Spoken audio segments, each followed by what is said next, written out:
Welcome to the first of this two-part series on commas. Many people learned from young ages that a comma symbolized a breath to be taken while reading a sentence. Commas have a lot of different uses, but signaling a breath is not one of them. Commas are actually used to separate parts of sentences. Commas can be used to separate items in a simple list. When three or more items are presented in a series, those items should be separated from one another with commas. Items in a series may be single words, phrases, or clauses. The comma before the last "and" in a simple list is called the Oxford comma. Technically, this comma is optional, but some styles, such as APA and MLA, prefer writers to use it all the time. If you are using APA or MLA, then you should include the Oxford comma in all simple lists.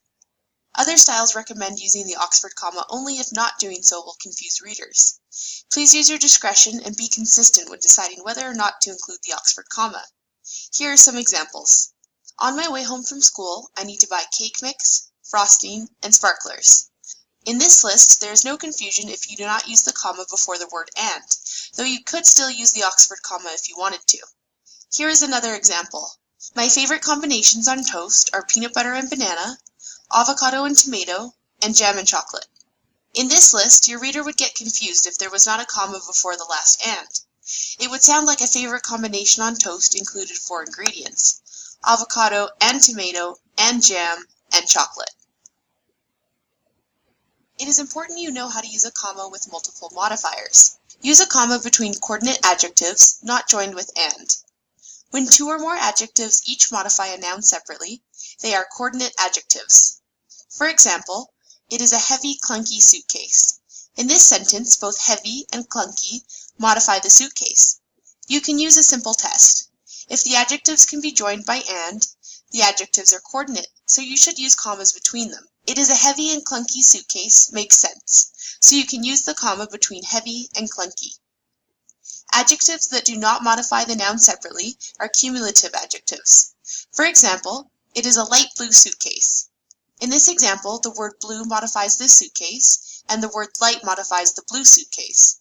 Cumulative adjectives cannot be joined with "and". It is a light and blue suitcase does not make sense, unless of course you mean that the suitcase weighs very little. Therefore, you do not use a comma between the adjectives. Let's move on to another comma rule. Use a comma after an introductory phrase or element.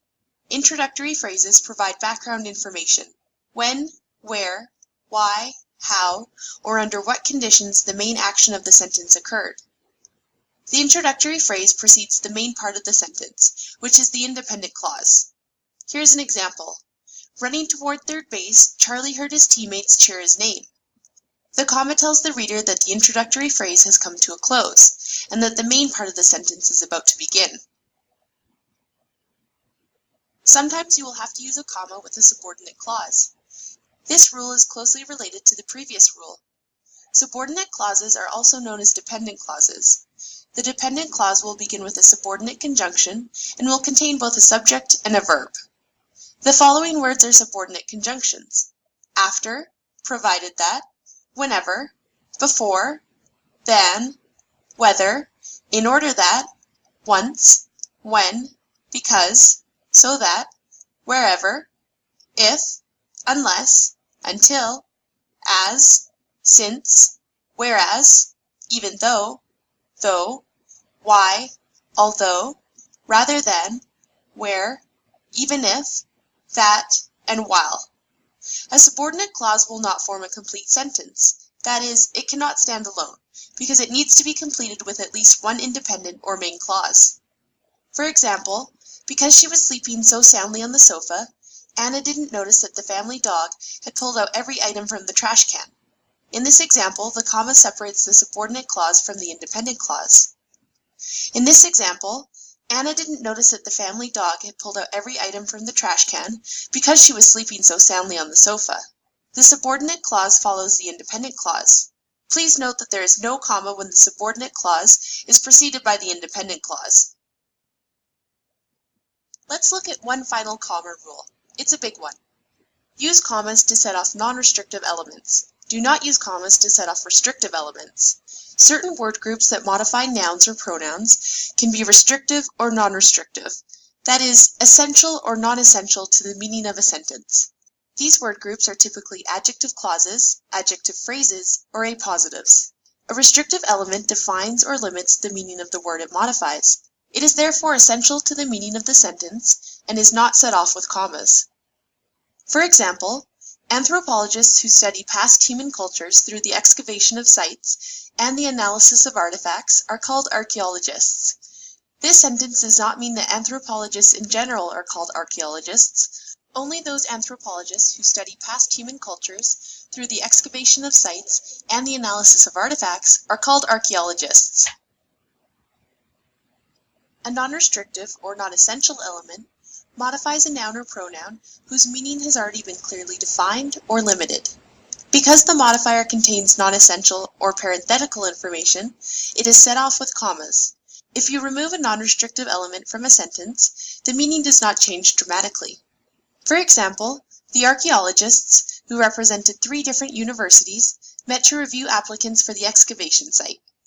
The fact that the archaeologists represented 3 different universities is informative, but not critical to the meaning of the sentence. Thus, the non-essential information is set off with commas.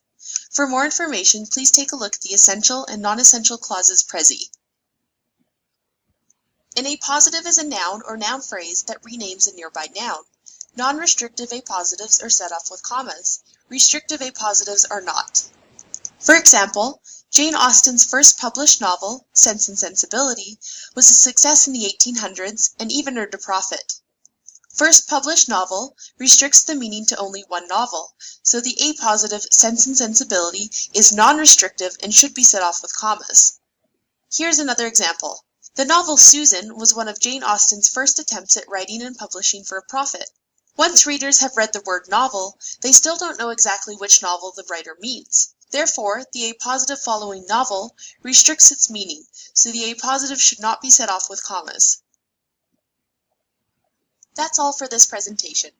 For more information on comma rules, please check out the Commas Part 2 Prezi.